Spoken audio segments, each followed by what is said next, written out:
Hello students, कैसे हैं आप लोग।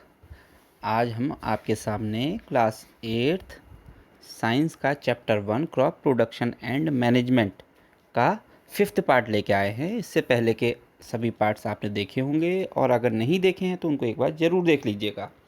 आइए आगे बढ़ते हैं। Adding manure and fertilisers. तो हम जो हमारे फील्ड्स होते हैं क्रॉप के लिए, उसमें हम मैन्योर और फर्टिलाइज़र कैसे ऐड करते हैं वो देखते हैं। The substances which are added to the soil in the form of nutrients for the healthy growth of plant are called manure and fertilizers। किन्हें कहते हैं मैन्योर एंड फर्टिलाइजर्स? जो हेल्दी क्रॉप के लिए हम ऐड करते हैं फील्ड में जिन सब्सटेंसेस को, उनको बोलते हैं मैन्योर एंड फर्टिलाइजर्स। हिंदी में इनको खाद बोलते हैं। बूझो कुछ सोच रहा है। I saw a healthy crop growing in a farm. In the neighbouring farm the plant were weak. तो उसने कहा कि मैंने एक फार्म में तो बहुत हेल्दी क्रॉप देखी और उसके बगल के दूसरे फार्म में, खेत में क्या देखी? वीक प्लांट्स देखे, वीक क्रॉप देखी। Why do some plants grow better than others? तो ऐसा क्यों होता है कि कहीं तो अच्छे प्लांट्स हो रहे हैं और कहीं अच्छे प्लांट्स नहीं हो रहे हैं? Soil supplies minerals to the crop plants. तो जो सॉइल होती है वो क्रॉप प्लांट्स के लिए क्या सप्लाई करती है? मिनरल्स सप्लाई करती है। रूट्स से जो प्लांट्स रहते हैं मिनरल्स सॉइल से लेते हैं। These nutrients are essential for the growth of plants. तो यही जो न्यूट्रिएंट्स होते हैं प्लांट ग्रोथ के लिए बहुत ज़रूरी होते हैं। In certain areas farmer grow crop after crop in same field. कुछ जगहों में क्या होता है, जो फार्मर्स होते हैं वो एक के बाद एक क्रॉप को लगातार बोते चले जाते हैं उसी एक ही फील्ड में, एक ही खेत में। The field is never left uncultivated और फैलो। तो फील्ड जो होता है उसको कभी भी जो खेत है उसको अनकल्टिवेटेड नहीं छोड़ते। हर समय पहले एक फसल लगाएंगे, उसको तुरंत बाद दूसरी लगा देते हैं। Imagine what happens to the nutrients. अब आप ही सोचो कि जो न्यूट्रिएंट्स वो खेत में होंगे उनके साथ क्या होता होगा। बार बार जितनी क्रॉप लगते जाती हैं वो न्यूट्रिएंट्स को एब्जॉर्व करते जाती होंगी और धीरे धीरे क्या होगा, उस फील्ड में न्यूट्रिएंट्स की कमी हो जाएगी। Continuous cultivation of crop make the soil poor in nutrients. तो इस तरह से जो लगातार कल्टीवेशन करते जाते हैं उससे सॉइल क्या होती है, न्यूट्रिएंट्स पुअर हो जाती है, उसमें कमी हो जाती है न्यूट्रिएंट्स की। Therefore farmers have to add manure to the field. तो इसीलिए फार्मर्स को मैन्योर ऐड करना पड़ता है to replenish the soil with nutrients. क्यों? क्योंकि जिससे कि वो सॉइल को रिप्लेनिश कर सके, दोबारा से उसको फिर न्यूट्रिशन दे सके। This process is called manuring. तो इसे ही मैन्योरिंग कहते हैं, जिसमें हम क्या करते हैं, मैन्योर ऐड करते हैं सॉइल में। इम्प्रॉपर और insufficient manuring result in weak plant. तो अगर प्रॉपरली हम मैन्योर ना करें, खाद अच्छे से ना डालें, कम डालें, तो उससे ही वीक प्लांट होते हैं। Manure is an organic substance. Manure क्या है? एक ऑर्गेनिक सब्सटेंस है obtained from the decomposition of plant और एनिमल वेस्ट। जो कि कैसे बनते हैं? प्लांट और एनिमल वेस्ट के डिकम्पोजिशन से बनते हैं। जब बैक्टीरिया उनको डिकम्पोज करते हैं, छोटे छोटे पार्ट्स में ब्रेक करते हैं, तब ये मैन्योर बनते हैं। Farmers dump plant and animal waste in pits at open places. तो फार्मर क्या करते हैं, खुली जगहों पे गड्ढे बना के और फिर उसमें प्लांट और एनिमल वेस्ट को डाल देते हैं। And allow it to decompose. और उसके बाद उसको डिकम्पोज होने के लिए रख देते हैं। कई कुछ समय बाद वो डिकम्पोज होकर मैन्योर बन जाता है। The decomposition is cause by some micro organisms. तो ये डिकम्पोजिशन कौन करता है? कुछ माइक्रो ऑर्गेनिजम्स करते हैं, बहुत छोटे छोटे बैक्टीरिया वगैरह होते हैं वो करते हैं। The decompose matter is used as organic manure. तो यही जो डिकम्पोजिशन होने के बाद जो चीज़ बनती है, इसको ही हम ऑर्गेनिक मैन्योर कहते हैं। You have already learned about vermi composting in class 6। Class 6 में आपने देखा कि किस तरह से हम वर्मी कंपोस्ट तैयार करते हैं। तो वो भी एक मेथड है किसका? ऑर्गेनिक फर्टिलाइज़र यानी कि मैन्योर तैयार करने का। एक्टिविटी 1.2, टेक मूंग और ग्राम सीड एंड जर्मिनेट दैम। आप मूंग का या फिर चने के बीज ले लो और उनको कुछ समय पानी में रखो जिससे उनमें जर्मिनेशन हो जाएगा। सेलेक्ट 3 इक्वल साइज सीडलिंग्स, उसके बाद जब जर्मिनेट हो जाते हैं तो 3 इक्वल साइज़ के जो बीज हैं उनको लीजिए आप, जो जिनमें जर्मिनेशन हो गया। टेक 3 एम्प्टी ग्लासेस और सिमिलर वेसल्स, और 3 एक जैसे खाली ग्लास लीजिए।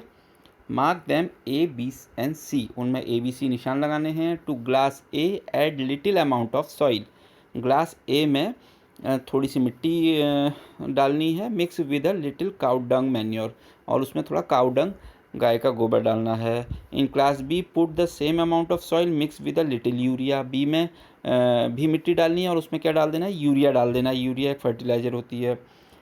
Take the same amount of soil in glass C, और सी में भी एक उतनी ही सॉइल लेनी है विदाउट एडिंग एनीथिंग, और उसमें कुछ भी नहीं ऐड करना है।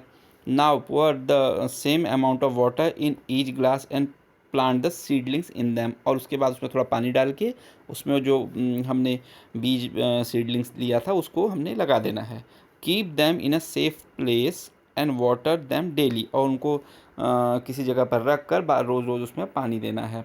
After 7 to 10 days observe their growth, figure 1.3b, और 10 दिनों के बाद, 7 से 10 दिनों के बाद आप उनकी ग्रोथ को ऑब्जर्व कीजिए। देखिए ये बच्चियाँ 3 ग्लासेस लिया है, उसमें वही जो एक्सपेरिमेंट में बात की गई उसी तरह से सीडलिंग्स को लगा रही हैं। और A, B और C, इन 3 ग्लासेस में देखिए B में सबसे ज़्यादा आ रहा है, A में भी हैं पौधे लेकिन C में बहुत कम हैं। Growing seedlings with manure and fertilizer. Did plants in all glasses grow at the same place? तो सेम पेस, क्या तीनों ही ग्लासेस में समान गति से, पेस मीन्स गति होता है, समान गति से पौधे बढ़े। Which glass showed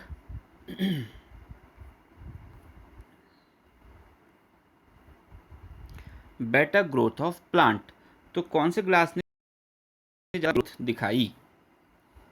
was the growth fastest, in which glass was the growth fastest, किसमें सबसे ज़्यादा तेज ग्रोथ थी। तो आपने देखा कि किसमें थी सबसे ज़्यादा ग्रोथ, बी वाले में थी, फिर उसके बाद ए में थी, फिर सी में थी। तो fertilisers are chemical which are rich in particular nutrients, fertiliser ऐसे केमिकल होते हैं, वो भी सिंथेटिक होते हैं, आर्टिफिशियल होते हैं, जो कि एक पर्टिकुलर न्यूट्रिएंट्स में रिच होते हैं, उसमें एक ही तरह की चीज़ बहुत ज़्यादा होती है। How are they different from manure, अब क्वेश्चन ये आता है कि फर्टिलाइज़र और मैन्योर में क्या डिफरेंस है। मैन्योर को जो हम खेत में तैयार कर रहे थे, जबकि फर्टिलाइज़र फैक्ट्रीज़ में होते। Fertilizers are produced in factories.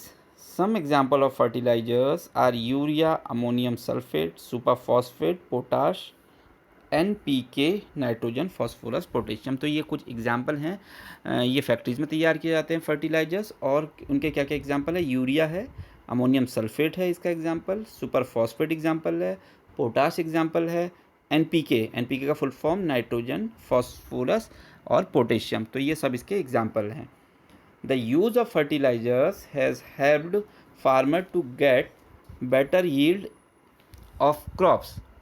तो फर्टिलाइज़र का यूज़ करने से फार्मर्स को क्या हेल्प मिलती है, क्रॉप का बेटर, बहुत अच्छी यील्ड होती है, मतलब क्रॉप अच्छी होती है। Such as wheat, paddy and maize, तो वीट गेहूँ, पैडी धान और मेज़ मक्का, इन तरह जो क्रॉप्स है काफ़ी अच्छी होती है फर्टिलाइज़र ऐड करने से। But excessive use of fertiliser has made the soil less fertile, अगर लेकिन हम लगातार फर्टिलाइज़र यूज़ करें, डालते रहें, तो धीरे धीरे एक समय ऐसा आएगा कि वो सॉइल लेस फर्टाइल, मतलब उसकी उपजाऊपन धीरे धीरे कम होना शुरू हो जाएगा।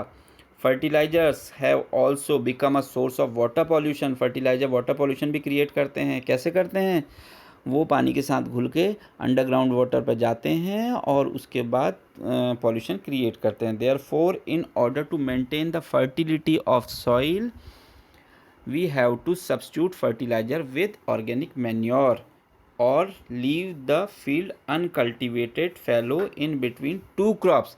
इसीलिए हमें क्या करना चाहिए, फर्टिलिटी मेंटेन करने के लिए, सॉइल की फर्टिलिटी मेंटेन करने के लिए हमें फर्टिलाइजर्स को मैन्योर से सब्स्टिट्यूट करना चाहिए, उसकी जगह ज़्यादा मैन्योर का यूज़ करना चाहिए, क्योंकि मैन्योर इतनी जो पॉल्यूशन क्रिएटिंग नहीं होती है और वो ऑर्गेनिक होती है। या फिर हम अगर ऐसा ना करें तो हम जो फील्ड है उसको अनकल्टिवेटेड छोड़ दें बिटवीन 2 क्रॉप्स, मतलब एक फसल के बाद कुछ समय के लिए खेत को छोड़ दें, जिससे कि खेत फिर से अपनी जो न्यूट्रिएंट्स है उसको गेन कर लेता है।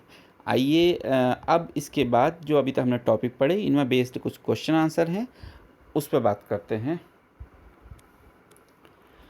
तो फर्स्ट क्वेश्चन है, which substances are added to the soil in the form of nutrients for healthy growth of plants. तो प्लांट्स की हेल्दी ग्रोथ के लिए क्या सब्सटेंसेस हम ऐड करते हैं, उसका आंसर नीचे देखिए। Manure and fertilisers are added to the soil, manure और फर्टिलाइजर ऐड करते हैं। What is manure, second question है answer second. Manure is a natural substance obtained by the decomposition of plant और एनिमल वेस्ट। तो ये natural substances होते हैं जो कैसे बनते हैं, एनिमल और प्लांट वेस्ट के डिकम्पोजिशन से बनते हैं। What are fertilisers, question number 3। तो answer 3, fertilisers are produce in factories, ये फैक्ट्रीज में बनते हैं। They are not natural substances, और ये नेचुरल सब्सटेंसेज नहीं हैं। इसके example urea, ammonium sulphate, super phosphate, NPK etcetera इसके एग्जाम्पल्स हैं। Question 4, excessive use of fertilisers is harmful, explain. Fertiliser का जो एक्सेसिव यूज़ है किस तरह से हार्मफुल है उसको एक्सप्लेन करना है हमने। इसका आंसर है, excessive use of fertiliser made the soil less fertile. अगर हम फर्टिलाइज़र को ज़्यादा यूज़ करेंगे तो सॉइल लेस फर्टाइल हो जाएगी। They also cause water pollution, इनसे वाटर पॉल्यूशन भी होता है। क्वेश्चन 5 है, manure are better than fertilizers, explain कि मैन्योर फर्टिलाइजर से बेटर कैसे हैं। तो आंसर है, manure make the soil porous, क्या बनाते हैं, सॉइल को मुलायम बना देते हैं। It increase the useful microbes and enhance the water holding capacity, ये जो सॉइल में यूज़फुल माइक्रोब्स हैं उनको बढ़ाते हैं और सॉइल की वाटर होल्डिंग कैपेसिटी को भी बढ़ाते हैं, पानी ज़्यादा अच्छा सोखती है मिट्टी। Fertilizers can't do these things, तो फर्टिलाइज़र लेकिन ऐसी चीज़ें नहीं कर सकते हैं, इसलिए मैन्योर ज़्यादा बेटर है।